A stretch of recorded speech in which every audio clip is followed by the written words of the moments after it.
नेत्र खुलेंगे, करो ध्यान साधना। आइए सुनते हैं महाभारत की चुनिंदा कहानियों में से एक ये कहानी गांधारी। गांधार देश के राजा सुबल के बेटे का नाम शकुनी और बेटी का नाम गांधारी था। बेटा जैसा कुटिल, क्रूर और कपटी था, बेटी वैसी ही सती शिरोमणि थी। गांधारी का विवाह धृतराष्ट्र के साथ हुआ था। ये भारतीय पतिव्रता की सजीव मूर्ति हैं। जिस समय इन्हें मालूम हुआ कि पतिदेव की आंखें नहीं हैं, उसी समय इन्होंने अपनी आंखों पर पट्टी बंधवा ली। सोचा कि आंखों का सुख जब मेरे पति को प्राप्त नहीं है, तब मैं ही इन आंखों का क्या करूंगी। इस प्रकार इन्होंने आंखों के रहते हुए भी उनका उपयोग करना बंद कर दिया। धन्य इस त्याग को संसार के किसी समाज में हमको इसकी समता करने की सामग्री नहीं मिलती। स्त्री को संतान पर बड़ी ममता होती है, किंतु गांधारी की प्रतिज्ञा को धन्य है। उन्होंने संतान का मुख देखने को भी आंखों की पट्टी नहीं हटाई। एक राजकुमारी का अंधे पुरुष को पति रूप में स्वीकार करना साधारण साहस की बात नहीं है। गांधारी ने अपने जीवन में कभी इस बात को मुंह पर आने तक नहीं दिया कि एक अंधे के साथ गठबंधन करके उन्होंने अपना जीवन नष्ट कर डाला है। वे जीवन भर तन मन से पति की सेवा करती रहीं। उनका हृदय भी उदार था। संतान के अनुचित आग्रह को उन्होंने न्याय नहीं माना। एक बार भूखे प्यासे व्यास जी गांधारी के यहां पहुंचे तो उन्होंने महर्षि का खासा आतिथ्य किया। महर्षि के प्रसन्न होकर वरदान मांगने के लिए कहने पर गांधारी ने बलिष्ठ और गुणवान 100 पुत्र मांगे। कुछ दिनों में गांधारी के घर रह गया। 2 वर्ष बीत जाने पर भी संतान न होने से गांधारी चिंतित थी कि उन्हें कुंती के पुत्रवती होने की सूचना मिली। इससे खींचकर उन्होंने अपने पेट पर मुक्का दे मारा तो लोहे की भांति कड़ा मांस का लोथड़ा बाहर निकल आया। योगी व्यास जी सब हाल जानकर वहां पर आ गए। उन्होंने जल्दबाजी के लिए गांधारी को मीठी फटकार बतलाई। इसके बाद वे ऐसा प्रबंध कर गए जिससे उस लोथड़े से 100 पुत्र हो जाए। स्त्री स्वभाव सुलभ ईर्ष्या का रूप हमने गांधारी में इसी अवसर पर देखा है। धृतराष्ट्र के अंधे होने के कारण उनका राज्याधिकार मारा गया था। गांधारी चाहती थी कि कम से कम उनकी संतान तो ज्येष्ठ होकर गद्दी की हकदार हो जाए, किंतु कुंती के पुत्रवती हो जाने से गांधारी के मनोरथ वृक्ष की जड़ उखड़ गई। इस अवसर के सिवा गांधारी ने कभी कुंती से ईर्ष्या नहीं की। गांधारी ने बार बार राजा धृतराष्ट्र को चेतावनी दी कि पांडवों को उनका हिस्सा देकर कौरव कुल की रक्षा कर लेने में ही कुशल है। दुर्योधन को कई बार उन्होंने खासी फटकार बताई।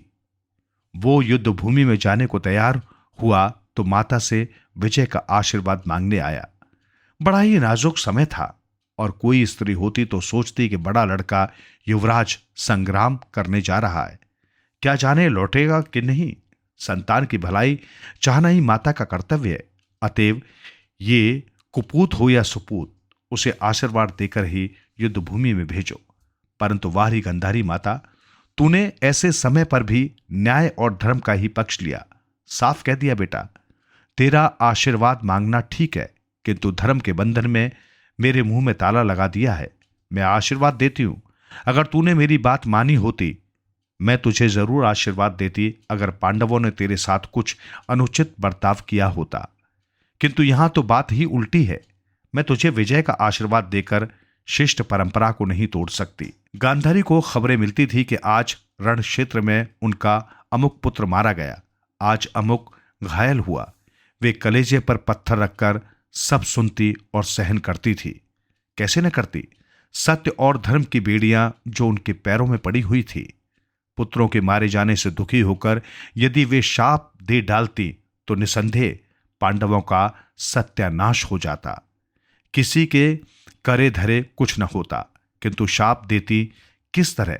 हर घड़ी तो उनकी दृष्टि के आगे पुत्रों की करनी का चित्र मौजूद रहता था। पर सहनशीलता की भी एक हद होती है।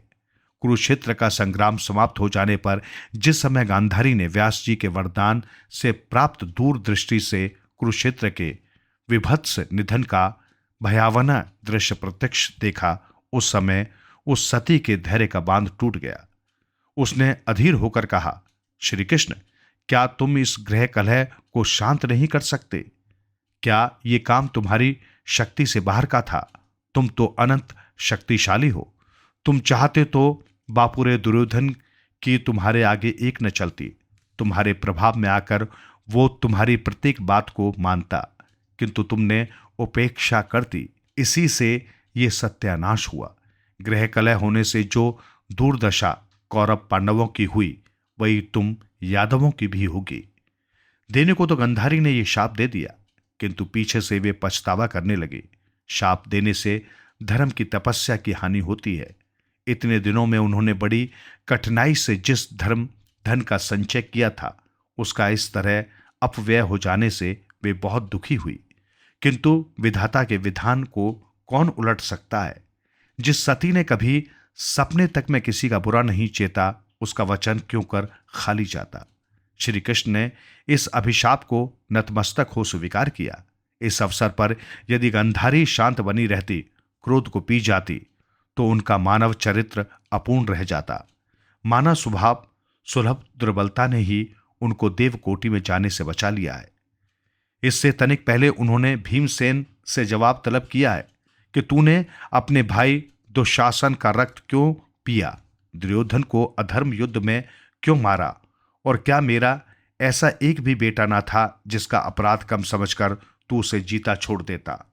भीमसेन ने उत्तर दिया है कि दुशासन का खून मेरे हाथों और होठों में ही लगा रह गया, गले के नीचे नहीं उतरा। प्रतिज्ञा पूरी करने को मुझे ऐसा करना पड़ा। अधर्म युद्ध किए बिना दुर्योधन को मैं जीत नहीं सकता था।